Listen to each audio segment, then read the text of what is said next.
Howdy, everybody. Bob Tallman for No Spin Rodeo. No politics, no BS, just hard-hitting news and rodeo commentary from two of the most trusted sources in our sport. Kendra Santos, Tommy Joe Lucia. Listen up. Here we go. Hey, everybody. Welcome to episode 8 of No Spin Rodeo. We thank you for joining us. It's post-Turkey Day. My innards are still processing a variety of piled up food. Very blessed for Thanksgiving. Of course, our No Spin cast.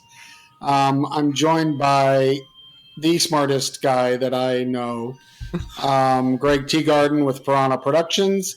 And, of course, the First Lady of Rodeo Journalism, Miss Kendra Santos. Good, happy after Thanksgiving, everybody. How was your last little bit? Oh, I'm still stuffed. We cook so much food. I don't know if you guys do, but we cook way too much food. We had turkey, ham, unbelievable.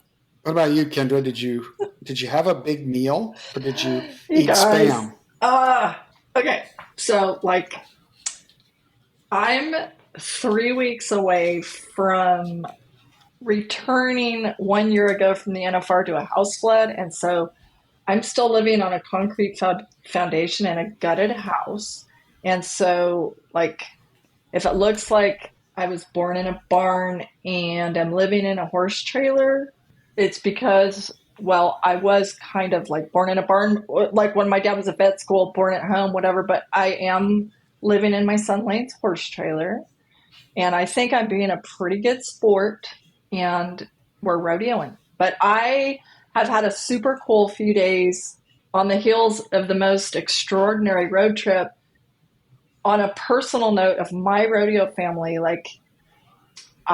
my son Taylor just got engaged, and so that was super exciting, and he proposed. I'm going to have to get a little more detail, but he FaceTimed me, and it was perfect because I was with his brother Lane, his wife Jane, and their baby Charlie. And so the four of us got the news at the same time. He's engaged to Jordan Tierney, who's the daughter of Hall of Fame time inventor Paul Tierney and his wife Robin. So they went for Thanksgiving to South Dakota, where Jordan's from. They had gone, is it axe throwing? You throw axes at ice or something? And then they were by the skating rink or something. Anyway, Taylor took a knee. Jordan said yes. And it's fun. Jordan, for those of you who don't know, she was Miss Rodeo America in 2020. COVID hit. So then they shut everything down. So she was Miss Rodeo America 2021 also. Taylor's first steer roping finals, he wins round 10. And there's a photo of the buckle presentation. And way off at the end is Miss Rodeo America, Jordan Tierney. And the Christmas card company cut her out of our picture because it wouldn't fit the format of the size. And so now, 2 years later, she's going to be my daughter-in-law. Anyway, we're thrilled. They're thrilled. They're so happy. And we're so happy for them. And then last night, after this big road trip, there's this roping I've never gotten to go to because I'm always gone, called the Average Joe. And this year it was held at Madonna Inn in San Luis Obispo. And they set up an NFR Dimension arena and go at it. And guys who roped at the finals, like Dugan Kelly and Spencer Mitchell and different people are there. But my son Lane won that last night. And it was really fun because I got to go for the first time. And then he won that. That was fun personally. Anyway, what about you, Tommy Joe? Did you get moved into your new house? We had Thanksgiving in the new house. I don't know how we did it, but 2 26-foot WW gooseneck loads of boxes. So here's what I don't understand. We lived in an RV for 18 months and did perfectly fine with the amount of crap that fits in an RV. I don't recall ever needing anything. And then I moved 56 feet of WW goosenecks worth of cardboard boxes of crap that evidently we need. Anyway, we got it all put out, and we had family, just family over, both my boys, my grandson, Anthony, and Lisa. And I smoked a turkey and a ham. I did the turkey a new way. I cut out the backbone, which, by the way, is really cool. It worked really good, and the food was fantastic. And we ate, and we watched the Dallas Cowboys, which is what we do. And then it's good to know that everybody's getting old like me, because about 7:30, the party was over. Everybody was looking to get home and get to bed, which worked out perfect for me. So very blessed. It was a fantastic Thanksgiving. That's awesome. And it was fun for me to just have met my grandbaby Charlie girl. She got to meet your grandson Asher in Mulvane, Kansas, and that was pretty fun. So it was. You sending me pictures of those two was just fantastic. Now, you said this whirlwind trip. You've texted Greg and I about this whirlwind trip. Would you please, because I know you posted this, but would you walk our guests here on No Spin through your whirlwind tour? And by the way, congrats. I mean, just so you know, I didn't post anything congratulating you, but on the record, I liked everything that everybody posted. Like, I liked them all. So I think that's worth something. So tell me, where all did you go? Okay, so this craziness. So it started with me flying to Wichita by way of Denver. And Oat's always, whenever people say, "What have you been doing, Oat?" He's always saying, "Just driving Miss Daisy." So Oat picks me up in Wichita, and we drive, I think it was another 9 or 10 hours, to Fort Pierce, South Dakota, home of Casey Tibbs, where at the Casey Tibbs Rodeo Center, Oat's family, the Berry family, was inducted as the ranching family this year. That was really cool. Buster and Mary Lou had 6 kids, and Oat's the caboose. He's the baby. And so all 6 kids and their families, we all got together, and I know their parents would have been so proud. So that was really cool, and in the home of Casey Tibbs. So then I was like, all right, we're rodeoing, because then we drove all night and most of the next day to get to Fort Worth for the world premiere of the Lane Frost documentary. And getting to be there, it was so worth the effort to be there with Clyde and Elsie, Tough, cousin Josh Frost, Kelly Macy, who's now married to my dear NFR team rep friend Mike Macy. Like, I'm so happy that we, did the all-nighter, because that was special to be there. And it was cool. Like, here we had just taken a picture in front of the statue at the Casey Tibbs Center of Clint Johnson. And then sitting kind of right over to our right was Janie Johnson, Clint's daughter. When we get to Fort Worth, it was just, there's always, the rodeo family saying is just always shows up. And it was really, having lived that with Lane and Tough, I'm so happy that we made that effort and got there. And it was special. And they reserved in the middle of the seating, there was a seat reserved for Lane. That was special. I thought, cool. Anyway, so then after that, it was on to Oklahoma City, where I had Rodeo Historical Society board meeting, and they did just elect me vice president, which means I will serve for 2 years under Kelly Riley. Just handed the presidential gavel off to bullfighter Rob Smets, who will be president the next 2 years. And so that's cool. It was very special. Okay, there was the board meeting, and then also the National Cowboy and Western Heritage Museum inductions, which is a spectacular event. And it was really cool to me to be there after watching Jim Rodriguez Jr. rope my whole life, and having known his dad when I was a little kid. He was inducted, long overdue, but as with everything, better late than never. 4-time world champion team roper, 4-time NFR average champion, 21 NFRs. To this day, the youngest world champion cowboy in the history of our sport at 18. In 1959, he won his first title when he was 18, just a kid. And he's 82 now, and to be there to see something like that was so cool. And my favorite thing that he told me about was the time he was the team repping director way back when team repping wasn't included in so many rodeos. And he was the event rep, the director, when he got team roping to be made standard in the 7 Western states. And he had to give up some concessions. Basically, the team ropers were roping for a quarter of the pay. But the coolest story that I've never heard before that he told me this time was when that all first happened and team roping started to be included at the rodeo in Myrtle Point, Oregon, they show up, they had just driven all night and they had muleys to team rope, and they strapped bicycle handlebars to the top of the heads of the muleys, and they team roped bicycle handlebars. Now that's cool. And he's like, I've never seen anything else like it, but there we were, and that's what we roped. So that's pretty fun. And I love hearing stuff like that. And so then the next meeting, straight from the one board meeting, was to the Hands Rodeo Women annual meeting. And before she passed, Donna McSpadden handed the gavel on being president of that to me, which is a great honor.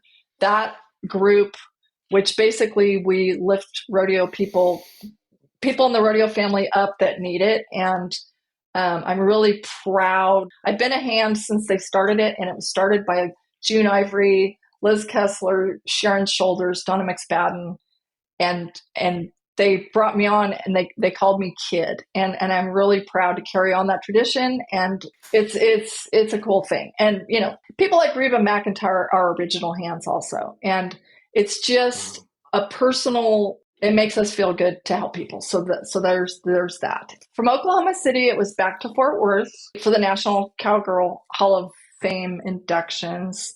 For everyone who knows that I live on iced tea, the first thing Oat and I did when we got back to town was pick up my son Lane, his wife Jane, and their baby Charlie, who was on her first plane ride. And we went to dinner, and then we went to the Side Saddle Saloon in the Stockyards, where there's a new cocktail on the menu called the Kendra Santos. I saw that. And that is so funny because for the people who call me Mary Poppins, but La Pulga Blanco Tequila, Illegal Mezcal Reposado, whatever that is, Saint Germain Luxardo Maraschino Lemon and Apple Syrup. And it's on the menu right above the Beth Dutton. So this is also funny for the girl who follows the rules, right? It was kind of a hoot. And so then... Is it a sweet drink? It is a sweet drink? It is kind of sweet. And I did taste it, and tequila and I are not friends. So I tasted it, and I totally appreciated Lane and Jane being sports and insisting that we go get the Kendra samples. It was pretty funny. But anyway, so then on to the National Cowgirl Hall of Fame inductions. That was the most humbling, overwhelming situation. I had no idea what a big deal that was. It was incredible. The actual inductions were held at sold out arena floor at Dickey's Arena, where the Fort Worth Stock Show is held. It was wall-to-wall tables and beautiful, fashionable women. And the first thing, they do a video before they introduce you up on the stage for you to speak. And I'm like, here's all these women. Like, the person introduced right before me is Lainey Wilson, who was just the entertainer of the year on the CMAs, right? And she wears 3 different outfits a day. And I realized they put it up there that like 10 years ago, I'm standing up there so proud of the jacket that's a timeless classic. And of all outfits, oh shoot, that's the one I wore on the last on the video they chose to use. So I was like, a fashion posse never picks me for their poster girl, because I guess I'm a fashion fail, plain Jane, whatever, but typical Kendra. But the people that showed up for me is like, to have my sons and my family and Trevor and Shetta Brazil and Tuff Hedeman and, Maureen Freeman. Tandy had surgery, but, Maureen and my goddaughter, Shannon Jones, who's the daughter and granddaughter of Hall of Famers, John W. Jones. Well, her last name's Markham now, but it was so cool to me, rodeo family stuff, because Shannon has a new baby, Vivian, who got to meet my granddaughter, Charlie, and their grandfathers were the very best of friends. And so here they are, lifelong friends. It's just how our rodeo family goes. Anyway, from Fort Worth, it was on to Kansas for the national final steer roping to watch my son Taylor rope. And I love that event. It's super cool. A big honor for me was being asked by Darwin McGowan to present the Dixon McGowan Memorial Award to Rio Losi, who's the highest ranked first-time qualifier. And it's presented in memory of Dixon McGowan, who was Darwin's son, who we lost, I think it was May 10th, 1997. He was 23. It was the day he graduated from college. He fell asleep at the wheel, and he was ranked 7th in the world steer roping standings at the time.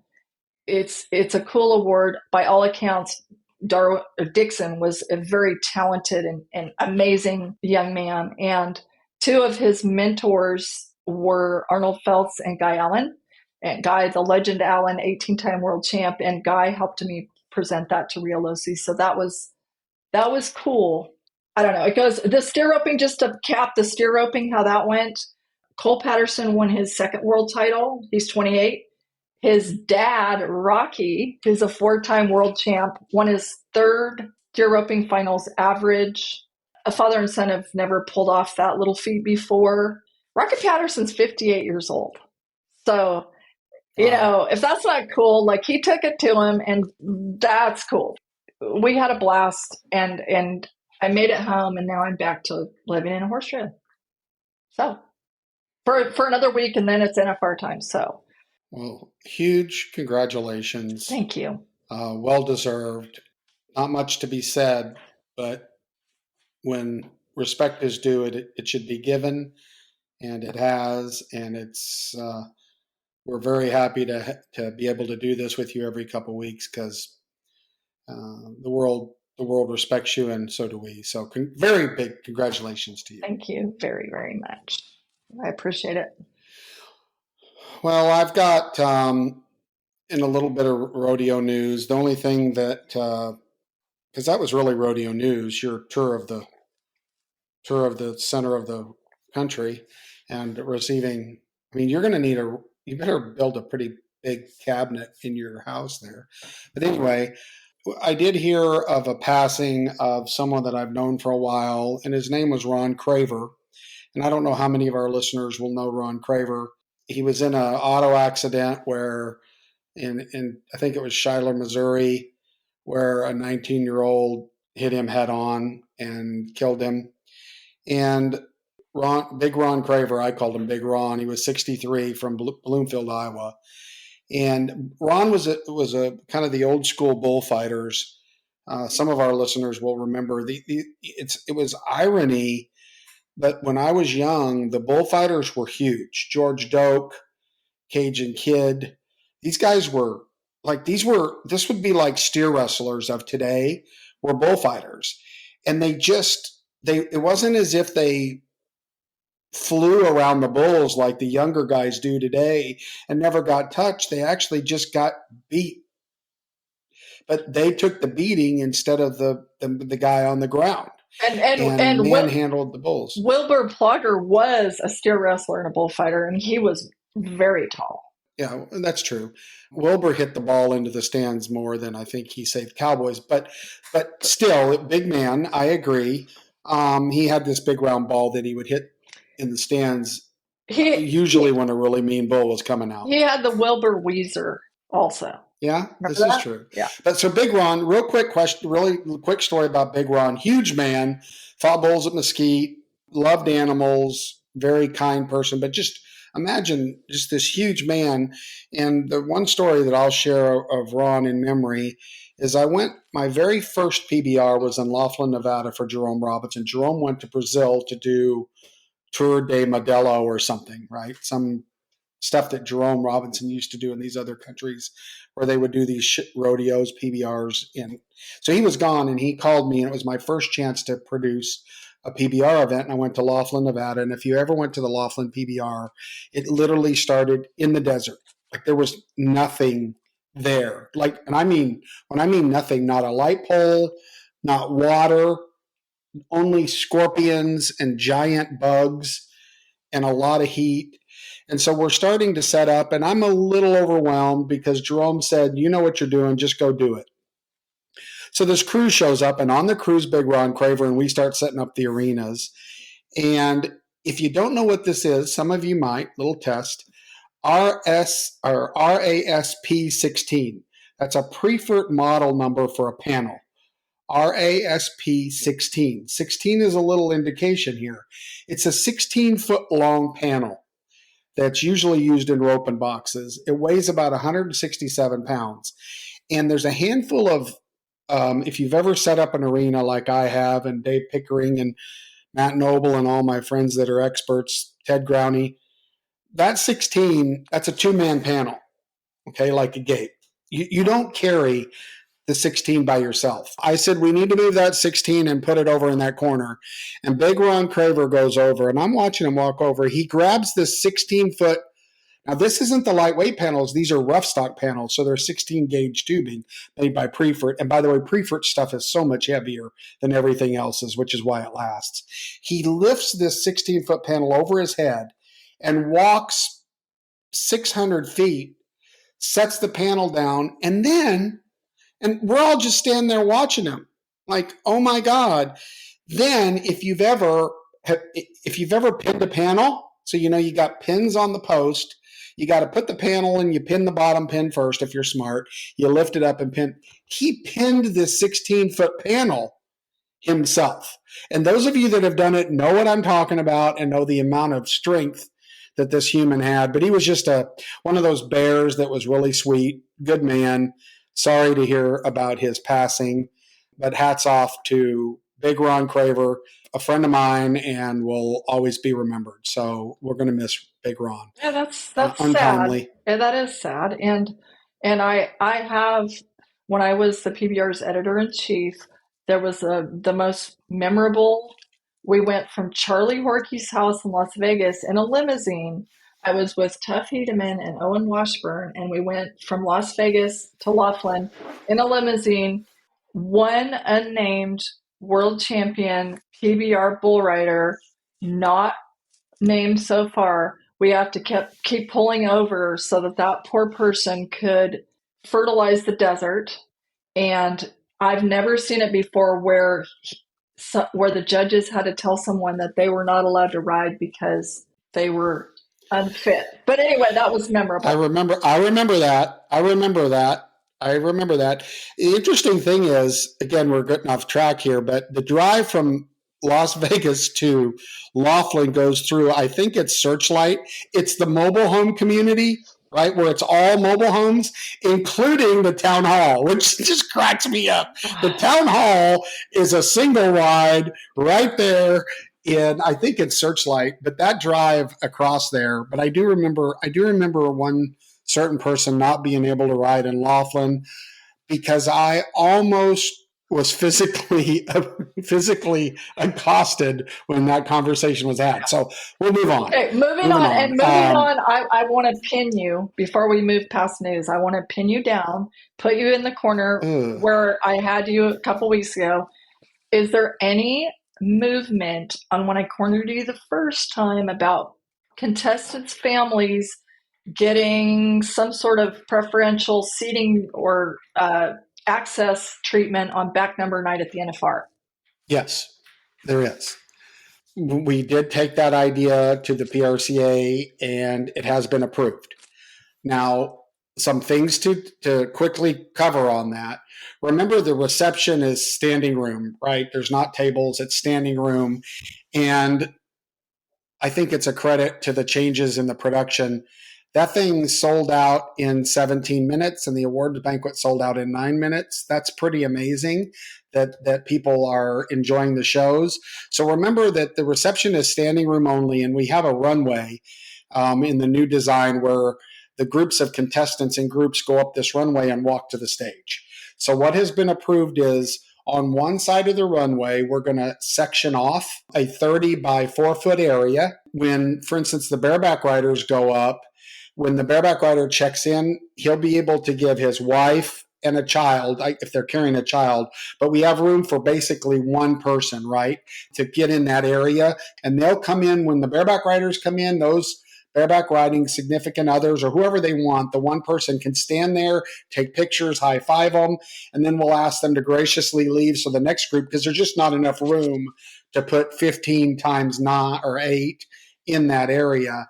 And so, but that's how it'll work.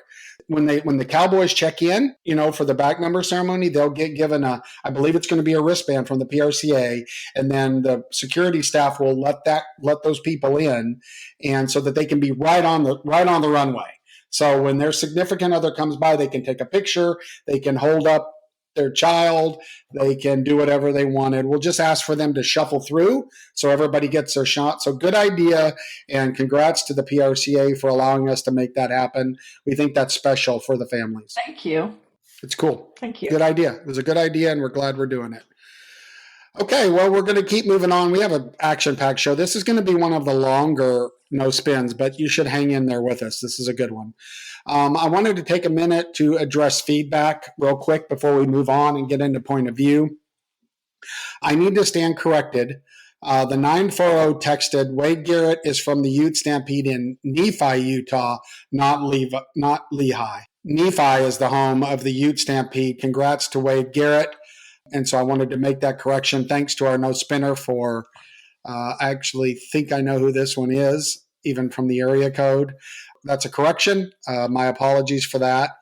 Then another quick one that I'll just answer real quickly. It says, hello, why is a re-ride not available for Cowboys if they get a yellow flag for missing their horse out? Why wouldn't they get a re-ride? Well, it's the Cowboy. It's part of the rule book. The Cowboys have to have their feet up. It's an advantage to the horse that they have their feet up. So it wouldn't be a re-ride, because a re-ride is granted because the animal did something wrong or a foul. This is because the Cowboy didn't meet the criteria to get a score. So that's why they wouldn't get a re-ride in that situation.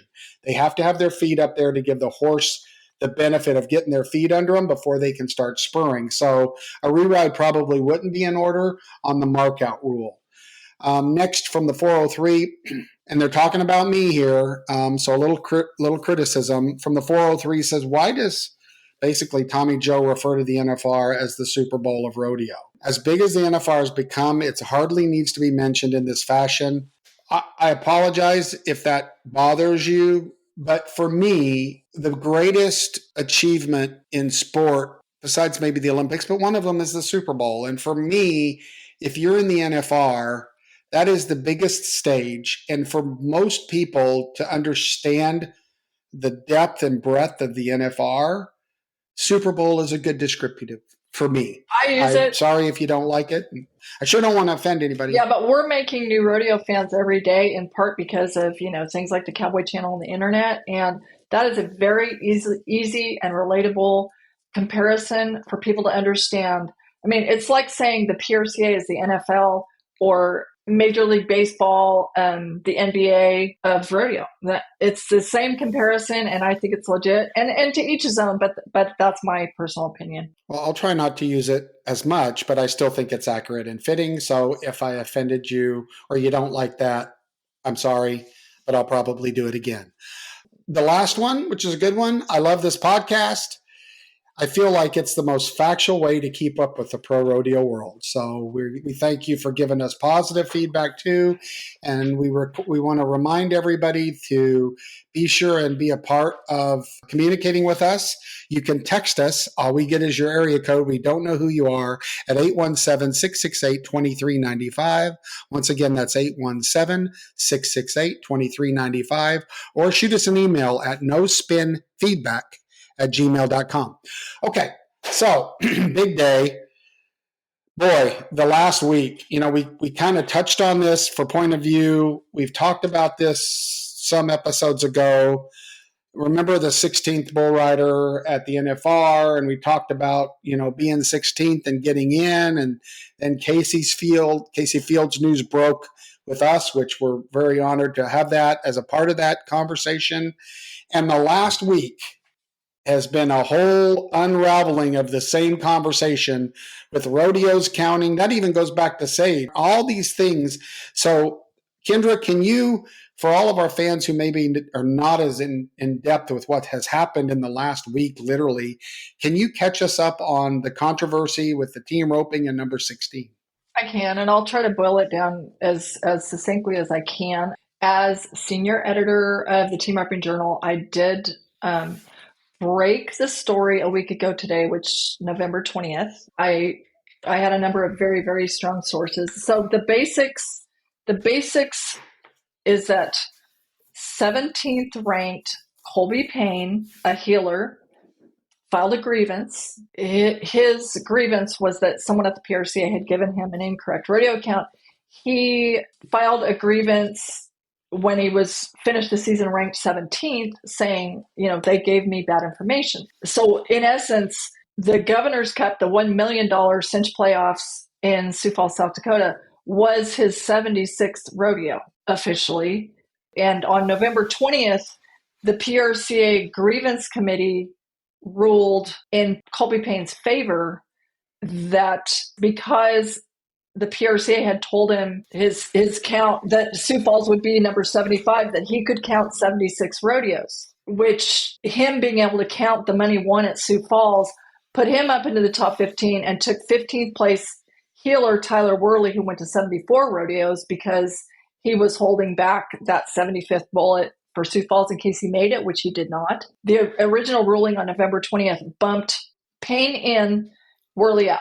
Now today, November 27th, that same grievance committee with legal representatives from both of these contestants and officials from the PRCA reconvened, and I'm not sure if the right way to say it is reversed this decision. Bottom line is that as of today, and my understanding is that this will stand as final, Tyler Worley is in. Coleby Payne is not allowed to count an additional 76th rodeo. And so Tyler Worley is in. Our field is set. Tyler Worley will heal for Jake Clay, and Coleby Payne will not be competing at the NFR. I think the best thing to do, and we're fortunate on our podcast to have join us from the PRCA, the CEO, Tom Glause. We're able to get Tom's take and how this all went down, understand it through the eyeglasses of the PRCAs. I'm beyond gracious to have Mr. Tom Glause join us on No Spin Rodeo. I can't imagine being in a position that Tom's in and still keeping a smile on his face and doing the things that he's done. And I just want to say thank you for joining us. We're honored to have you. And we think it's fantastic that the PRCA, and you lead by example, is willing to kind of talk to us about some of the stuff going on, because everybody just kind of wants to understand the points of view of everybody and kind of what went down. So thanks for joining us, Tom. Well, thank you for having me, Tommy Joe and Kendra. Good to see both of you. Good to see you too. The floor is basically yours, Tom, but I think to open with just the basic facts that this story broke 1 week ago today on November 20th with the PRCA Grievance Committee's ruling. And then today on November 27th, there was a reversal by the same grievance committee. But to back up, so most people do not understand how the process works. Would you be willing to explain that? Let's first start by talking about the grievance process, and essentially any member who has been aggrieved or feels they've been grieved can file a grievance regarding certain matters with the PRCA. It's a three-step process. And the first process, the grievant can write a letter to the Director of Rodeo Administration, and the Director of Rodeo Admin rules on that grievance. If the member's not satisfied with the result or the decision from the Director of Rodeo Admin, they can appeal to the CEO. That's referred to as a step 2. And if they do not agree with the step 2 decision of the CEO, or in this case, my decision, then they can file a step 3. And a step 3 goes to the Grievance Review Committee.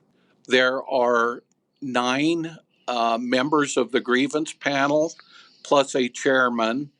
And the chairman of the Grievance Review Committee can appoint between 3 and 5 of those members to hear a grievance. So that's a quick outline in a nutshell of the grievance process.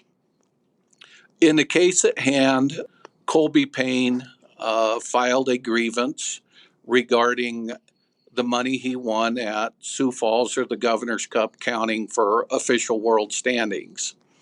After review, Director of Rodeo Administration denied that grievance, found that it was Coleby's 76th rodeo. Unfortunately, there was some confusion regarding that, specifically the unofficial rodeo count is on the members portal. Each member can look at their unofficial rodeo count in bright red letters at the top of that members portal. It does state that these are unaudited, unofficial, and subject to change. Unfortunately, that count was off by one rodeo, and so Coleby, when he looked at the portal, thought that he only had 74 official rodeos. So, Tom, just so I make sure I'm clear, on the first grievance with Coleby, the Director of Rodeo Administration declined it, and then I assume you declined it, which sent it to the Grievance Committee, which is kind of the final say. Is that correct? That's correct. So when it came to me, I did deny it. I did find that Sioux Falls was his 76th rodeo. There's essentially 3 rules involved in this. For those that are numbers, people like myself, Rule 1.7.2 is the official rodeo count, provides that you can only count 75 rodeos as official. R17.2.1 provides that rodeos are official entry unless you specifically enter them as unofficial rodeos, unless certain circumstances apply. And then bylaw 2.0.8 provides that if you rely on unaudited standings or your official rodeo count, that you do so at your own risk. I'm paraphrasing that rule, but essentially it says beware, if these are unaudited, you're using them at your own peril. So those are really the 3 rules that come into play in this matter. I did deny Coleby's decision. He appealed that to the Grievance Committee. They did have a hearing, and following the initial hearing, did grant Coleby's appeal in that matter. In the meantime, Tyler Worley did go through the 3-step process. He filed his grievance with Director of Rodeo Admin. It was denied. It was also presented to me as a step 2, which I denied based on the decision of the Grievance Committee in Coleby Payne's case. I did set forth the facts that I thought the Grievance Committee didn't get the decision right, that it was, in fact, Coleby's 76th rodeo. He had already had official entry at 75 rodeos. And from there, Tyler appealed to the Grievance Committee. So the last grievance then overrules the first ruling. Is that correct? Not entirely. We did file a motion for the Grievance Committee to reconsider their decision in Coleby Payne. And so there was a further hearing on that. I see. This morning. And as you're aware, they did reverse their decision. I think it shows maturity. Wish to compliment the Grievance Committee on the work they do. It's very important work. but I think it's a sign of maturity, responsibility, and growth to be able to re-examine your position in light of making sure that you make the right decision, not just standing that we made our decision. Kendra, do you want to follow up? Sure. So the bottom line here is that today's November 27th decision, a week ago today, Coleby Payne was headed to the NFR. And as of today, because of this change in decision, Tyler Worley is now standing as the 15th place healer in the world and will rope with Jake Clay at the NFR. My understanding is that today's decision stands as final, or is there an additional appeal process that could again overturn today? Well, let me back up just a minute, if I may, Kendra, and say, if we back up to a week ago yesterday, Tyler Worley was going to the NFR, and so I don't like the emotional roller coaster that each one of these individuals have been on. I don't know either one of them personally, but the way they both conducted themselves has been nothing short of professional, and I have nothing but good things to say about both of them. They're both great ropers. They're both great people. And this decision is not about any individual. It's really about what does the rule book say. And, the emotional roller coaster between Tyler finding out Monday that he was not in the NFR, Coleby finding out he was in, and then that decision this morning putting Tyler back in the NFR has certainly been an emotional roller coaster that my heart goes out to both of them. So I would love to ask two follow-up questions, if I may. One is today's November 27th decision final, or is there any additional allowance for further appeal in the grievance process or not? I would like to say no. I'm not sure that it's always as straightforward as that, Kendra. I believe it to be final. The rule book says it's final, but I don't know if there could be arbitration or other litigation. I can't speculate on that. I have a secondary question that you may or may not be at liberty to answer, and that is, out on the street, it's pretty common knowledge that people in additional events have filed grievances who were 16th place finishers based on, hey, if I could count one more rodeo, I'd be in. My presumption would be that today's ruling, where Tyler Worley is going, based on the fact that you can count 75 rodeos, basically makes those other grievances go away. Are you at liberty to confirm that? Or I will say most likely, Kendra.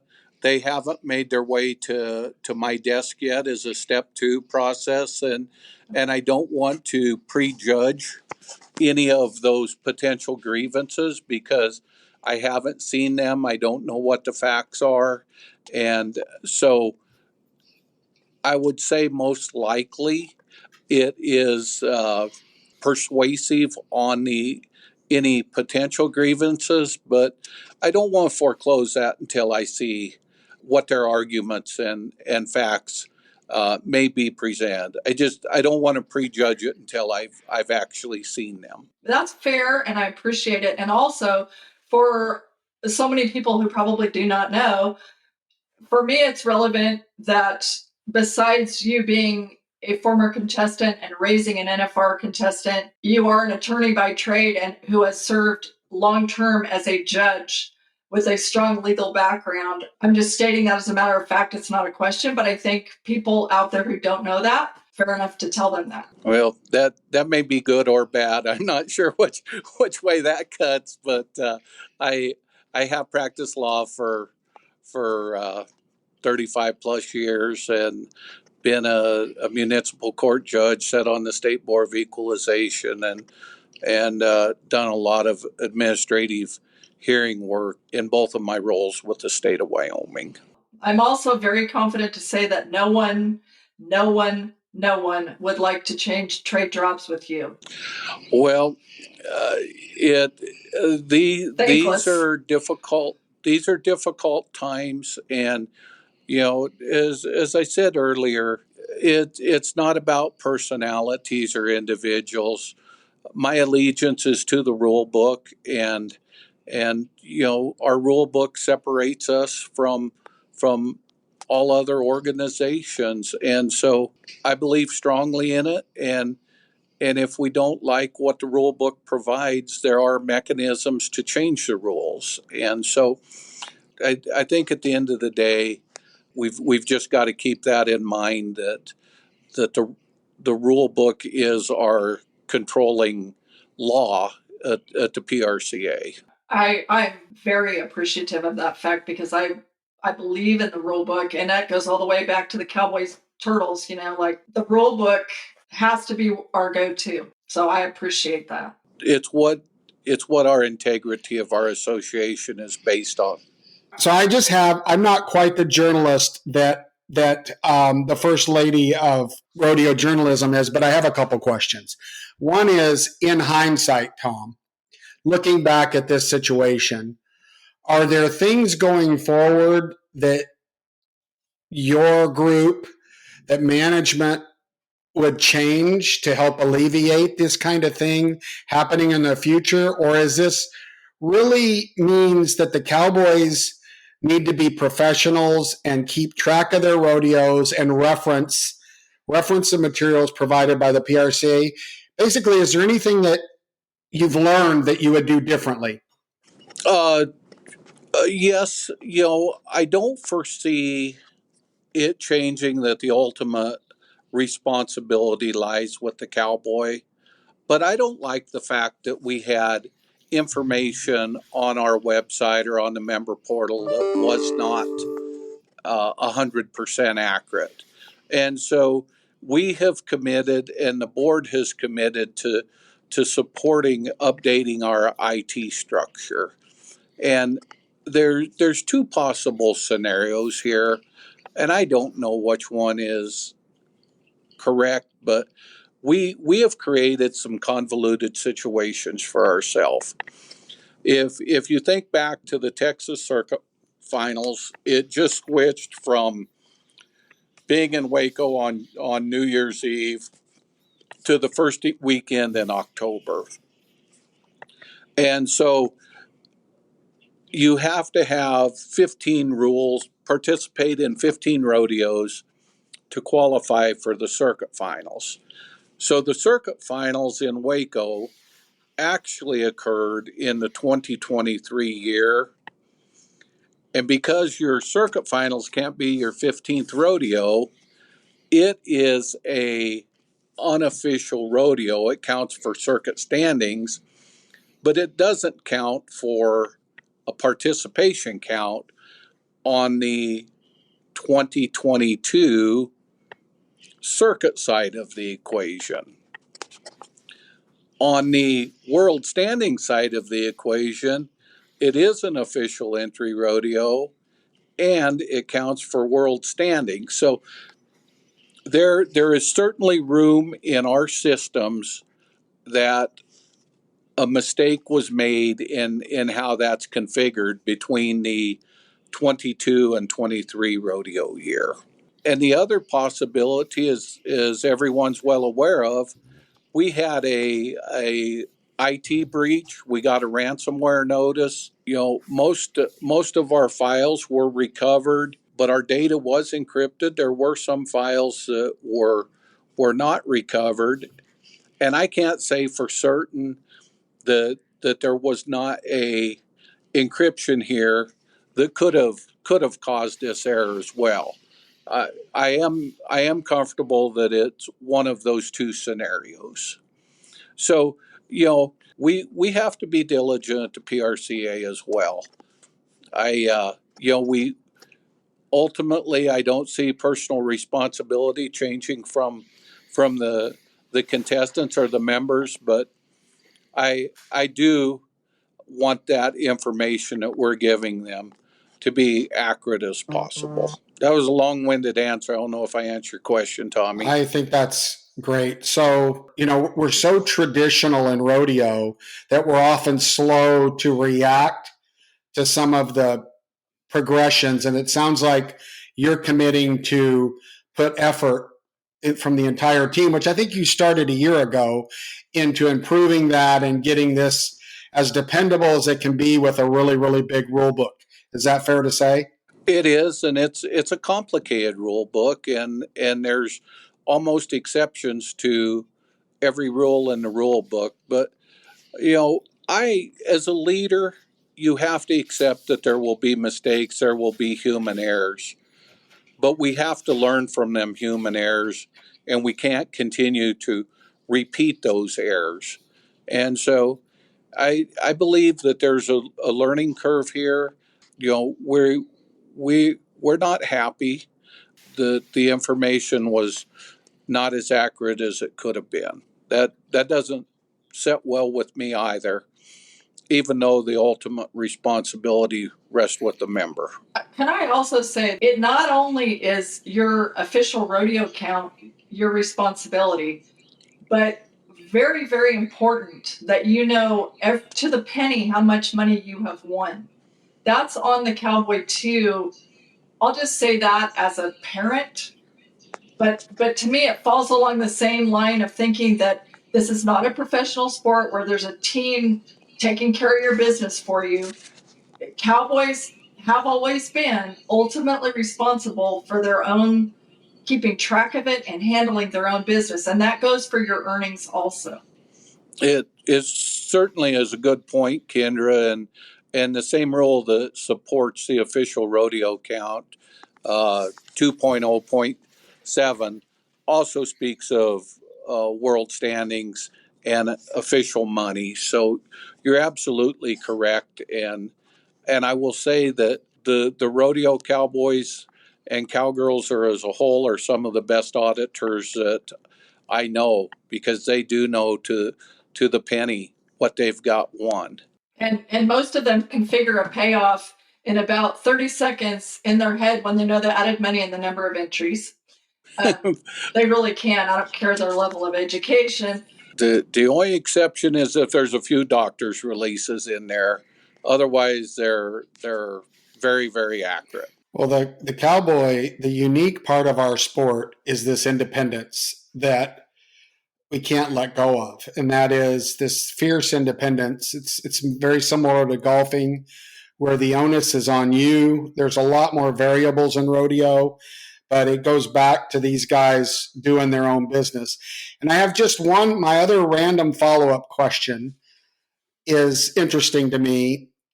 If you look at Roger Goodell with the NFL and you look at Adam Silver with the NBA, if you read much about those guys, they're not really well liked, because they have to make tough decisions. My question to you is, would you think that you're more liked or more disliked overall?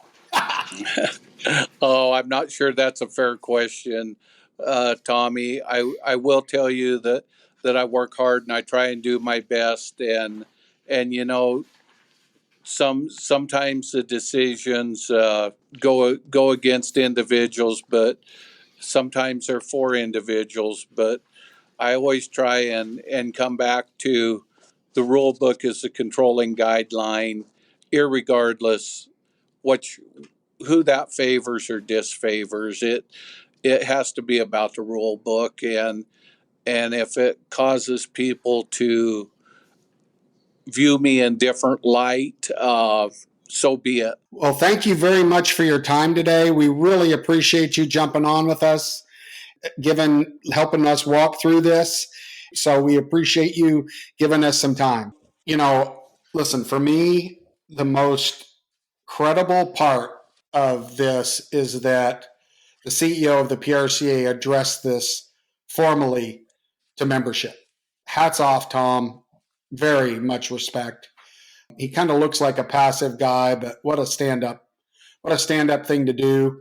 And, in hindsight, and now Kendra, let's banter a little bit about this situation. There's a couple things that I want to say, and then I'll kick it over to you. For Mr. Payne, this is probably the best thing that could have happened to him.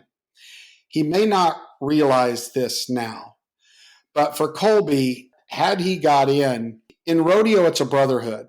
And whether Coleby knew, didn't know, here's the deal. Being ignorant of the rules, if they pull me over and give me a ticket and say, you were going 60 in a 55, and the cop doesn't let me go, well, I didn't know that it was 55. It doesn't matter.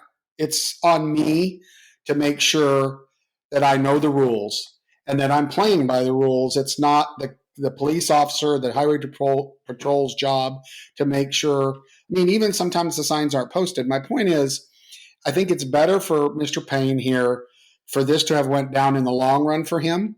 Maybe a little disappointing, but to get in under those circumstances with the situation that it was this is a brotherhood. And I think the last thing you want to do, especially in team roping, the only team event we have is to get out of sync with the elite, right? To have them second guess you or your credibility. So I honestly believe, Kendra, in the end, this is probably better for Coleby, even if he knows it or not, that this went down this way. And by the way, it's the right decision. It's the right. None of it. It seemed like it was an obvious answer. I don't know why it went the way it went. We could rehash that, but that's old news. And the last thing I'll say, Kendra, and then I'll shut up, is, there's one way to avoid all of this, and I still believe that it's keep it simple, stupid. Count all the money, right? We've had all these discussions about X-Bulls counting, not counting, all this unofficial. The PRCA on that portal, it says it has a U by a rodeo that's unofficial and an O by an official, and then an unprocessed, by the way. Unprocessed meaning it could count, which could have thrown a loop in this for someone looking at the portal. Why not just say all your money counts, Kendra? If you win more than anybody else in a calendar year, you should get to go to the big game. What's wrong with that? Okay. So shocking. I have an opinion. Okay. So for one thing, in my opinion, the way we evolved to rodeo counts is because if you have no rodeo count, more guys will go broke trying to make the NFR. Profit margins are very, very hard to come by in this sport. Let's just call it like it is, because it's true. Also, do we really want to evolve? No, do we really want to evolve into the sport of the silver spoon? Because you will drive people. Cowboys, we are not a sport that's just going to be the rich kid sport. And so really, do we want to make it to where only rich kids can rodeo? Really, you're okay. I'm just saying this. The reason we got here is because the best guys in the world voted to get here. And let me also say, the team ropers, the PRCA team ropers themselves are the ones who set the count at 75 rodeos, okay, for 2023. By the way, in 2024, they have decided, the team ropers themselves, in charge of their own business, have decided that the rodeo count for team roping in 2024 is going to be 80 because they want it to be the same as in the tie down and the steer wrestling. Okay, but the players themselves have set the number. Okay, so the Professional Rodeo Cowboys Association, which exists for the Cowboys, going all the way back to the Turtles, the Cowboys themselves set this. Now, I've never met Coleby Payne. Obviously, he ropes great. If you're in the top 30 in any event, you're talented. I'm sure he's a great kid. None of this and nobody's opinions on any of this has ever been personal for or against either Tyler Worley or Coleby Payne. That's not the point. But also already filed were grievances from other people who finished 16th in the world this year saying, hey, if this event gets, if one guy in this event gets to add an extra rodeo to his earnings, well, then if I were to get an extra rodeo, I would have made it too. The dominoes were going to fall and nobody was going to win here. So to me, it is a presumption. And I think, Tom confirmed that, look, his job, the PRCA's job, if you work for the PRCA, it is your job to uphold the rule book. If the rule book needs to be changed on anything, there's a process for that. But as it stands, the people who work at the PRCA are there to serve the members and uphold the rule book. Pretty straightforward. That's not an opinion. That is why they're there. Well, I just think the most talented will succeed. I don't think money, I can't prove it, but I don't think money will necessarily get you to the NFR any more than it already does. The people that can buy the $500,000 horses and can fly and pay 20 drivers still have an advantage. So I don't know that that's a legit argument. But historically, it's a legitimate argument because we all know historically that there were people, giving bottomless checkbooks who out-traveled everybody. And that's, anyway, that's not for you or I to decide. Also, I have a very strong opinion that we should not penalize our superstars. What happened to Sage Kinsey and Casey Field this year is embarrassing. Cody Ohl Casey Field a few years ago won the world going to 20 rodeos. Man, more power to somebody who's that dominant. So to me, the minimum rodeo requirement is pure silliness that I can't imagine us wanting to do wrong to our most talented contestants. Why would we do that? I don't get that.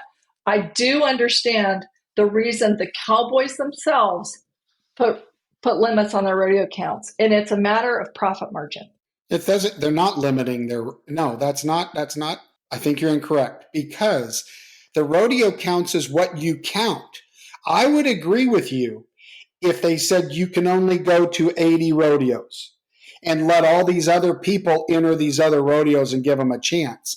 But it's not. It's what rodeos you count. They can go to all the rodeos they want to. It's which ones they count, right? Yes. They can go to 120 rodeos.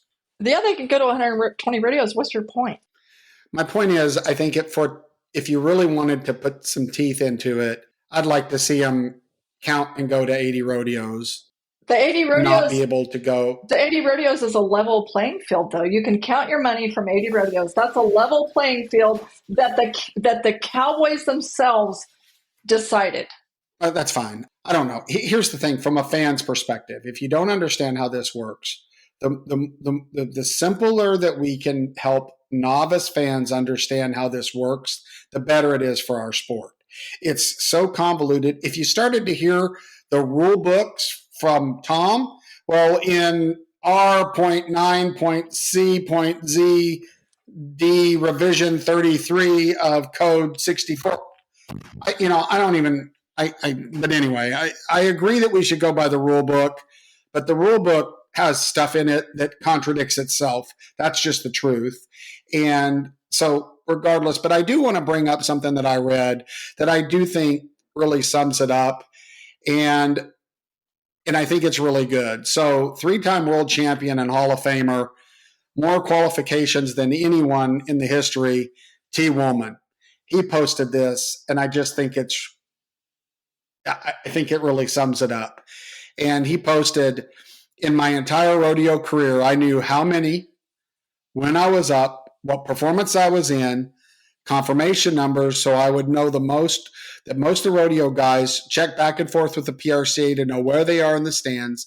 If there's any mistake, you can correct it before the end. This is the case, Coleby.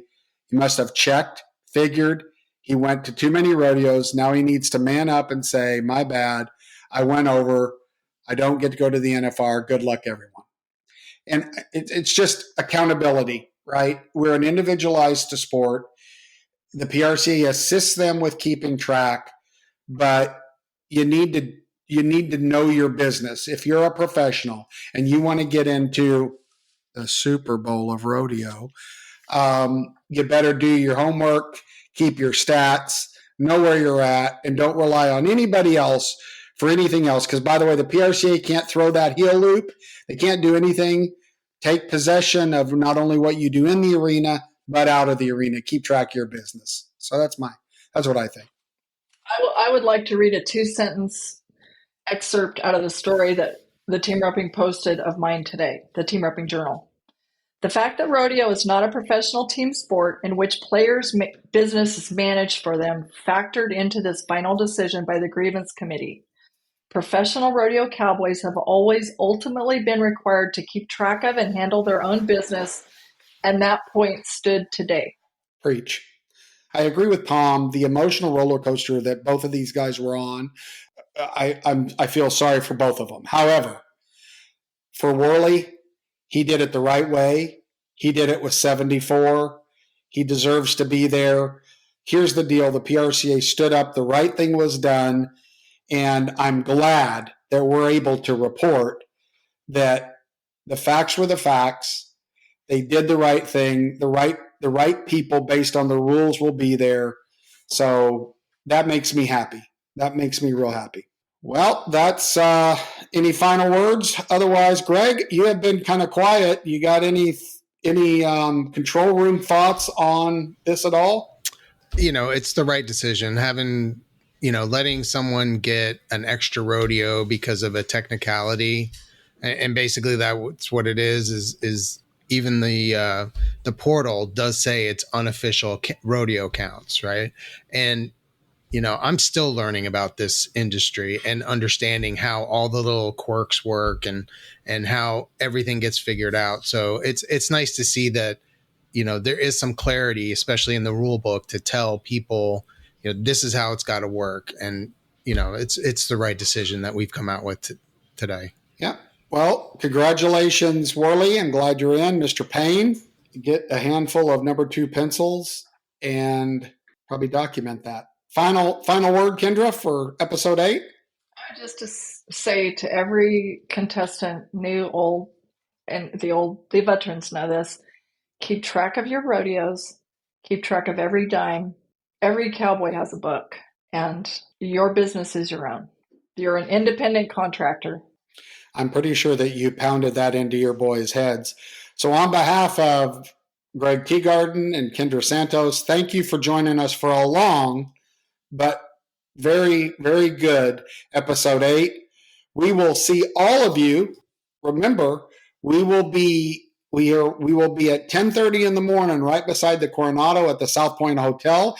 Thank you, Mr. Growney and Mr. Gahn, where we will be doing our No Spin Rodeo podcast. Do us a favor. Stop by. Say hello. Yep. Isn't it 10? What? 10. 10 o'clock. Did I say 10:30? 10 o'clock. I stand corrected. I didn't even get to text. Nobody texted me that. 10 a.m. every morning. Repeat, 10 o'clock. You'll see our table. We'll sit. Please stop by. Say hello. We've got some really cheap gifts to give out. So don't expect anything really cool, but we will have something to give you. If it's a handshake or a cheap gift, we will be there for about 30 minutes doing our podcast. Please stop by. Come to the home of the Cowboys, the South Point. Join us for No Spin Rodeo, 10 days. This was episode 8. We'll see you in Vegas.